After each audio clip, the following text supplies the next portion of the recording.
Hello friends, इस part में हम आपसे डिस्कस करेंगे कि पेजिंग विद टीएलबी की ज़रूरत क्यों क्यों पड़ी हमें और उस टेक्निक के बेसिक पैरामीटर्स आप किस तरीके से कैलकुलेट करेंगे। यहाँ पे हमने क्या क्या रखा है, ये सपोज कीजिए आपकी सेकेंडरी मेमोरी है जिस पे दो प्रोसेस पड़े हैं P1 एंड P2। और P1 में हमारे I0 से लेके I7 तक इंस्ट्रक्शन है जिसको हमने पेज 0 और पेज 1 में डिवाइड कर रखा है। और यहाँ पे P2 को भी हमने दो पेज में डिवाइड कर रखा है जिसमें हमारे W0 से लेकर W7 तक के इंस्ट्रक्शंस है। और हमने प्रोसेस P1 के फर्स्ट पेज को फ्रेम 00 में रखा है, यहाँ पे उसकी इंफॉर्मेशन रख दी। और सेकंड पेज को मीन्स पेज 1 को हमने कहाँ पे रख दिया है, फ्रेम 3 में रखा है, उसकी इंफॉर्मेशन हमने यहाँ पे रख दी। और यहाँ पे हम क्या कर रहे हैं, प्रोसेस P2 की इंफॉर्मेशन प्रोसेस P2 के पेज टेबल में रख दिया। अब हम डिस्कस क्या करना चाह रहे थे कि पेजिंग टेक्निक आपकी किस तरीके से वर्क कर रही थी। मान लीजिए यहाँ पे CPU हमारा I0, I1, I2, I3 ये सारे इंस्ट्रक्शन सीक्वेंस में एक्सेस करना चाह रहा, तो CPU I0 के लिए पहले तो क्या करता है, लॉजिकल एड्रेस जनरेट करेगा। तो I0 हमारा किस पेज में है, 0 पेज में है। अब क्या करता था CPU, ये देखता था क्योंकि ऑफसेट तो लॉजिकल एड्रेस और फिजिकल एड्रेस का सेम होता था, खाली आपका क्या होता था, पेज नंबर फ्रेम नंबर से रिप्लेस हो जाता था। तो CPU सर्च करता था पेज टेबल में कि 0 पेज नंबर आपका किस फ्रेम में है, तो उसे पता चलता था 0 पेज किस फ्रेम में है, 00 में। तो 0 आपका किससे रिप्लेस हो जाता था, 00 से। I0 के बाद अगर CPU I1 एक्सेस करना चाहता, फिर से वो क्या करता, 0 प्रोड्यूस करता पेज नंबर, फिर से पेज टेबल में सर्चिंग होती।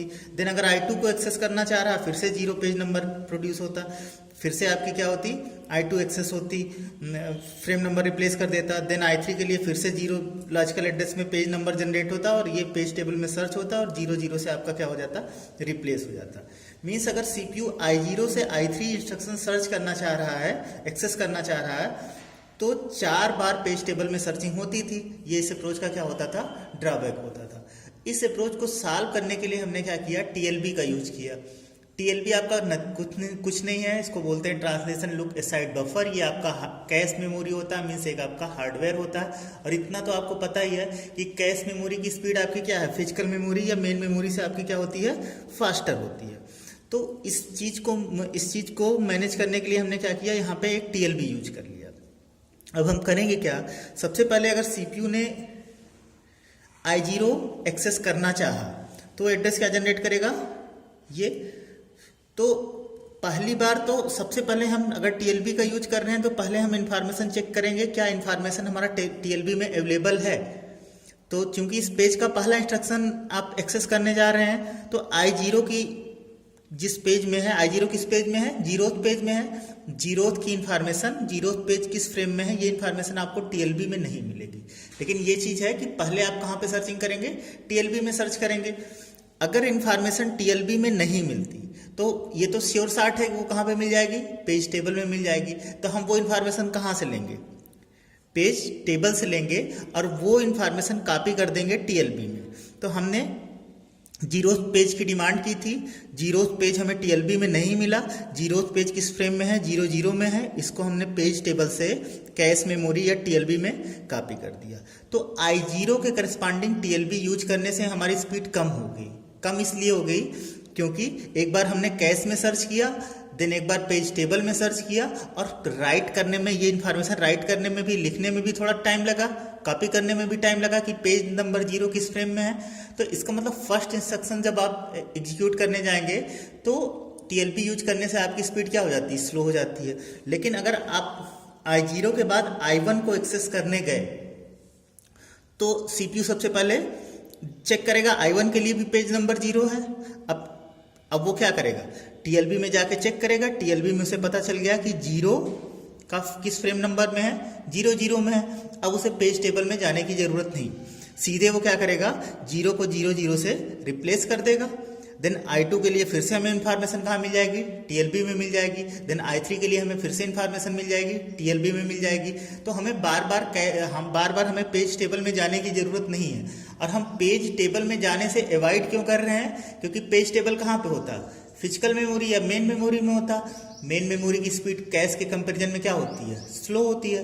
तो स्पीड बढ़ाने के लिए हमने क्या किया, इन्फॉर्मेशन को पेज हमारा किस फ्रेम में है ये वाली इन्फॉर्मेशन हम कहाँ से एक्सेस कर ले रहे हैं, टीएलबी से एक्सेस कर ले रहे हैं। इससे हमारा क्या हो रहा, ओवरऑल आपका एक्सेसिंग टाइम इंप्रूव हो जा रहा। तो पेजिंग विथ टीएलबी का बेसिक पर्पज आपका यही है, ठीक है।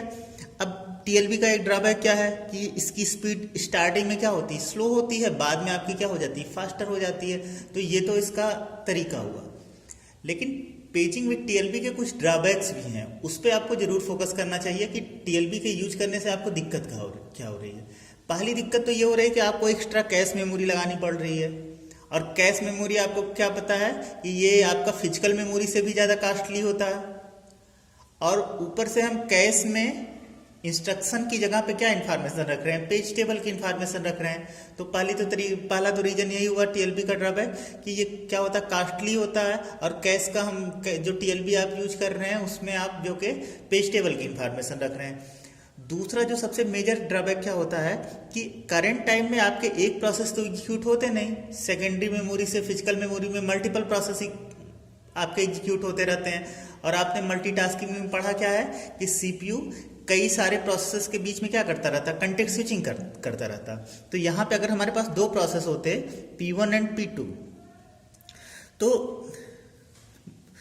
अब अगर सीपीयू हर एक इंस्ट्रक्शन के बाद कंटेक्स्ट स्विच कर देगा, तो पहले सीपीयू किसकी इंफॉर्मेशन जनरेट करेगा, लॉजिकल एड्रेस जनरेट करेगा, किसके लिए, I0 के लिए।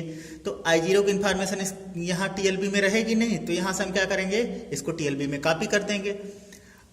अब उसके बाद सपोज कीजिए सीपीयू कंटेक्स्ट स्विच करके P2 में चला गया।